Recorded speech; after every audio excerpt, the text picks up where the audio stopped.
Why what how series மூலமாக நிறைய இன்ட்ரெஸ்டிங்கான அறிவியல் ரீதியான தகவல்களை நம்ம பார்த்துட்டு வரோம். அந்த வகையில் இன்றைக்கும் நிறைய விஷயங்களை தெரிஞ்சுக்கலாம். இது குறித்து நம்மிடையே தெளிவான விளக்கங்கள் கொடுப்பதற்காக மூத்த பத்திரிகையாளர் திரு திருஞானம் அவர்கள் இருக்காங்க.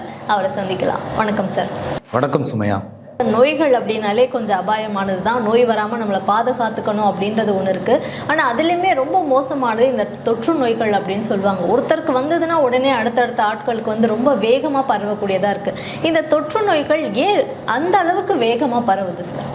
மீசில்ஸ் எனப்படும் தட்டம்மை, கோவிட்-19, காலரா, டெங்கு போன்றவை மிக வேகமாக பரவும் தொற்று நோய்கள். இந்த நோய்கள் வேகமாக பரவுவதற்கு இந்த நோய் கிருமிகளின் இயல்பு, பாக்டீரியா, வைரஸ் இவற்றுடைய இயல்பு, shorter incubation period, high infectivity, உயர் தொற்றுத்திறன் இவையெல்லாம் காரணம். மீசில்ஸ் எனப்படும் தட்டம்மை உலகின் மிக வேகமாக பரவும் தொற்று நோய்களில் ஒன்று. பாதிக்கப்பட்ட ஒரு நோயாளி 12 முதல் 18 பேருக்கு இந்த நோயை பரப்புவதற்கு வாய்ப்பு இருக்குது.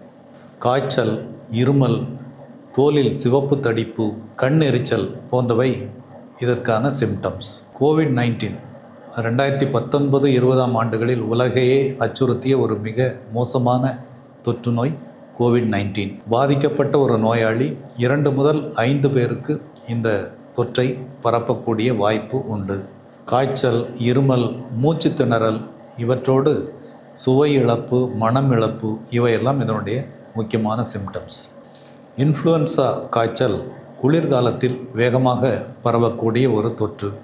பாதிக்கப்பட்ட ஒரு நோயாளி 1 முதல் 2 பேருக்கு இந்த தொற்றை பரப்பும் வாய்ப்பு உள்ளது. காய்ச்சல், உடல் வலி, தொண்டை வலி, சோர்வு போன்றவை இதனுடைய முக்கியமான சிம்டம்ஸ். காலரா உணவு மற்றும் தண்ணீர் மூலமாக அதிகம் பரவக்கூடிய ஒரு தொற்று நோய். பாதிக்கப்பட்ட ஒரு நோயாளி 3 முதல் 5 பேருக்கு இந்த நோயை பரப்பும் அபாயம் உள்ளது. கடுமையான வயிற்றுப்போக்கு மற்றும் நீரிழப்பு இதன் முக்கிய அறிகுறிகள். டெங்கு காய்ச்சல் ஏடிஸ் வகை கொசுக்கள் மூலமாக பரவக்கூடிய ஒரு தொற்று. டெங்கு காய்ச்சல் மனிதர்களுக்கிடையே நேரடியாக பரவாது. ஒருவரிடமிருந்து ஒருவருக்கு நேரடியாக பரவாது.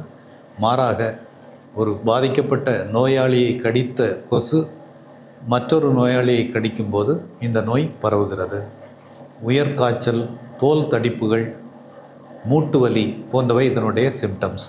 இந்த தொற்று நோய்கள் ஒன்று காற்று மூலம் பரவலாம், இருமல், தும்மல் போன்றவற்றின் மூலம் பரவலாம், அல்லது தண்ணீர், உணவு மூலம் பரவலாம், அல்லது தொடுதல் மூலம் பரவலாம், அல்லது ஒரு நோயாளியை கடித்த கொசு மற்றொருவரை கடிப்பதன் மூலம் பரவலாம். தொற்று நோய்கள் ஆபத்தானவை என்ற போதும் ஒரு சில தொற்று நோய்கள் மிகச்சிறந்த மருத்துவ நடவடிக்கைகள் மூலம் ஒழிக்கப்பட்டுள்ளன. முக்கியமாக ஸ்மால் பாக்ஸ் எனப்படும் பெரியம்மை 1980 ஆண்டுக்குள் உலகளாவிய தடுப்பூசி இயக்கங்கள் மூலம் முற்றிலுமாக ஒழிக்கப்பட்டது. இதேபோல மற்ற தொற்று நோய்களையும் ஒழிப்பதற்கோ அல்லது கட்டுப்படுத்துவதற்கோ பல்வேறு மருத்துவ ஆய்வுகள், மருத்துவ இயக்கங்கள் தொடர்ந்து நடைபெற்று வருகின்றன.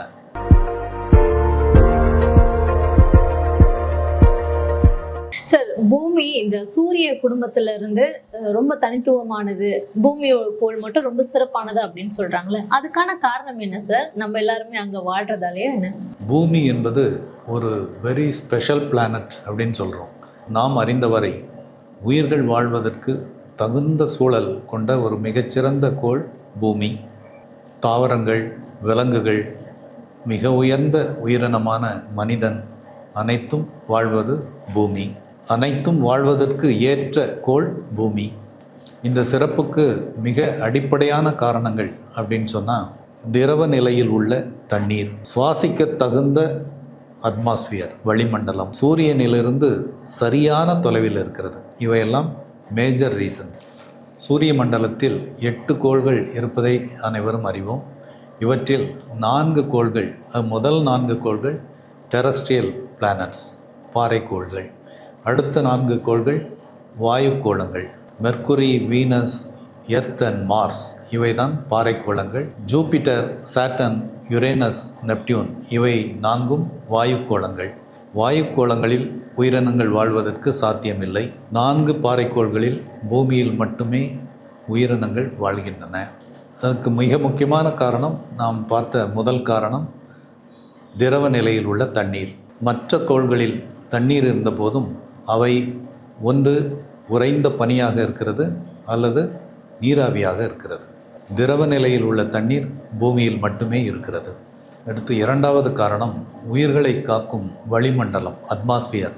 பூமியை சுற்றி இருக்கும் வளிமண்டலம் நாம் சுவாசிக்க தகுந்த ஆக்சிஜனை சரியான அளவில் கொண்டிருக்கிறது. சூரியனிலிருந்து வரக்கூடிய அபாயகரமான ரேடியேஷன்ஸிலிருந்து பாதுகாக்கக்கூடிய ஒரு கவச மண்டலமாகவும் நம்முடைய அட்மாஸ்பியர் வளிமண்டலம் இருக்குது. அதே போல் உயிரினங்கள் தாங்கிக் கொள்ளக்கூடிய ஒரு சராசரி வெப்பநிலையை பராமரிக்கவும் நம்முடைய வளிமண்டலம் உதவுது. அதே போல் சூரியனிடமிருந்து சரியான தொலைவில் இருப்பதும் பூமியை ஒரு சிறப்பான கோளாக வைத்திருக்க உதவுது.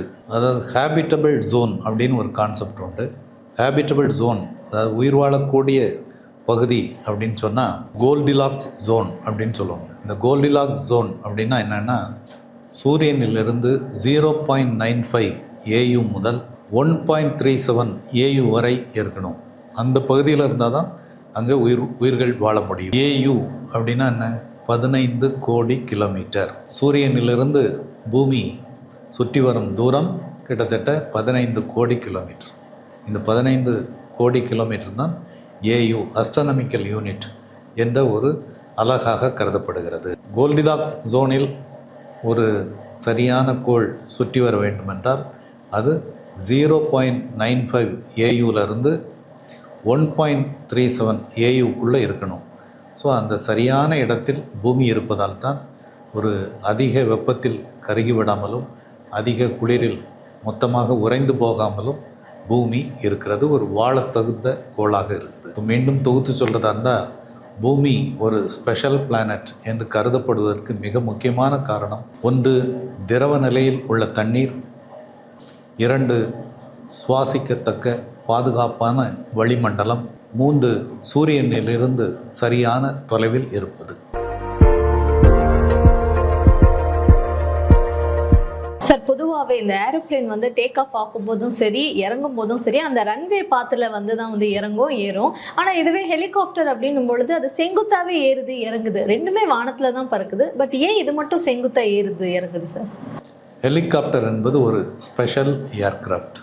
இது வந்து ரன்வேயில் ஓடி செல்லாமல் நேரடியாக மேலே உயர்வதற்கும் நேரடியாக தரையிறங்குவதற்கும் மிக முக்கியமான காரணம் இயற்பியல் மற்றும் பொறியியல் கூட்டமைப்பு. இது பற்றி விரிவாக பார்க்குறதுக்கு முன்னாடி ஹெலிகாப்டரின் முக்கிய பாகங்கள் என்ன என்று தெரிந்து கொள்ளலாம். முதன்மை ரோட்டர், மெயின் ரோட்டர் நம்ம எல்லோரும் பார்த்துருப்போம். ஹெலிகாப்டருடைய மேல் பகுதியில் பெரிய காற்றாடிகள் சுழல்வதை பார்த்துருக்குறோம். இதுதான் மெயின் ரோட்டர். ஹெலிகாப்டரை நேரடியாக மேலே தூக்குவதற்கு இந்த மெயின் ரோட்டர்ஸ் முக்கிய பங்கு வகிக்கின்றன. அடுத்து ஹெலிகாப்டரின் வால் பகுதியில் உள்ள சிறிய ஃபேன், இதையும் கவனிச்சிருப்போம். இந்த வால் ரோட்டர் தான் ஹெலிகாப்டருடைய சமநிலையை பராமரிக்கிறதுக்கும் திசைகள் திருப்புறதுக்கும் பயன்படுது. அடுத்து ஹெலிகாப்டர் என்ஜின், ரோட்டர்களை இயக்குவதற்கான சக்தியை தருவது ஹெலிகாப்டர் என்ஜின். அடுத்து முக்கியமான பகுதி கட்டுப்பாட்டு அமைப்புகள். சைக்ளிக், கலெக்டிவ், பெடல் ஆகிய 3 கண்ட்ரோல் சிஸ்டம்கள் இருக்குது. ஹெலிகாப்டர் நேராக மேலே உயர்வதற்கும் கீழே தரையிறங்குவதற்கும் 2 முக்கிய இயற்பியல் விதிகள் காரணம். முதல் விதி பெர்னோலிஸ் பிரின்சிபிள். இந்த பிரின்சிபிள் எதை சொல்லுதுன்னு சொன்னால், திரவம் அல்லது காற்றின் அழுத்தத்துக்கும் வேகத்துக்கும் இடையிலான தொடர்பை விளக்குது. ஹெலிகாப்டரின் மெயின் ரோட்டர்ஸ் மேல் நோக்கி சுழலும் போது அவற்றின் மேல் புறத்தில் காற்றின் வேகம் அதிகரித்து அழுத்தம் குறைகிறது. அதே சமயம் இறக்கைகளின் கீழ்ப்புறத்தில் காற்றின் வேகம் குறைவாக இருப்பதால் அழுத்தம் அதிகமாக இருக்கும். இதனால் உயர்த்து விசை அதிகமாகி, அதாவது லிஃப்ட் அதிகமாகி ஹெலிகாப்டர் மேலே நேராக எழுகிறது. அதே மாதிரி நியூட்டனின் 3ஆம் விதி, நியூட்டன்ஸ் 3rd லா, இதில் அப்ளை ஆகுது. மெயின் ரோட்டர்ஸ் காற்றை கீழ்நோக்கி தள்ளும்போது காற்று ஹெலிகாப்டரை மேல் நோக்கி தள்ளுகிறது. இதுவும் ஹெலிகாப்டர் மேல் நோக்கி செங்குத்தாக பறப்பதற்கு அடிப்படையாக அமையுது. 2 இயற்பியல் விதிகளை பார்த்தோம். ஹெலிகாப்டர்களில் உள்ள கட்டுப்பாட்டு கருவிகள் எப்படி ஹெலிகாப்டர் உயர்வதற்கு உதவுகின்றன அப்படிங்கிறத பார்க்கலாம். ஹெலிகாப்டர் பைலட் தன்னுடைய கைக்கு அருகே உள்ள கலெக்டிவ் பிட்ச் அப்படிங்கிற ஒரு கருவியை பயன்படுத்தி இந்த மெயின் ரோட்டாஸ் அந்த பிளேட்ஸுடைய கோணத்தை மேலே உயர்த்துகிறார். இதனால் காற்று கீழ்நோக்கி வலுவாக தள்ளப்பட்டு தூக்கு விசை அதிகரிக்கிறது. ஹெலிகாப்டர் மேலே உயர்கிறது. அடுத்து ஹெலிகாப்டர் பைலட் அவருடைய காலுக்கு கீழே உள்ள பெடல்கள், இந்த பெடல்களை இயக்குவதன் மூலமாக ஹெலிகாப்டரின் பின்பகுதியில் உள்ள வால் ரோட்டஸ் அதனுடைய மூமெண்ட்ஸை கட்டுப்படுத்தி ஹெலிகாப்டரின் திசையை மாற்றுகிறார். அதே மாதிரி பைலட்டுடைய முன்பகுதியில் ஒரு சைக்ளிக் கண்ட்ரோல் அப்படிங்கிற ஒரு கருவி இருக்குது. இது ஹெலிகாப்டர் பேலன்ஸுக்கு உதவக்கூடிய ஒரு முக்கியமான கருவி. ஹெலிகாப்டரை முன்னோக்கி அல்லது பின்னோக்கி அல்லது பக்கவாட்டில் நகர வைக்க இந்த சைக்ளிக் கண்ட்ரோல் உதவுது. மொத்தமாக தொகுத்து பார்த்தா ஹெலிகாப்டர்கள் நேராக மேலே உயர்வதற்கும் கீழே இறங்குவதற்கும் 2 முக்கிய இயற்பியல் விதிகள், Bernoulli's principle and Newton's third law பயன்படுது.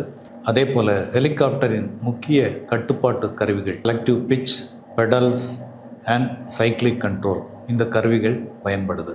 இவற்றின் ஒருங்கிணைந்த விளைவுதான் ஹெலிகாப்டர் என்ற ஒரு அற்புதமான வாகனம். ஃபைன் சார், ஒவ்வொரு இயக்கத்துக்கு பின்னாடி இருக்கக்கூடிய அறிவியலை பற்றி ரொம்ப தெளிவாக எங்கள் கூட பகிர்ந்துக்கிட்டீங்க.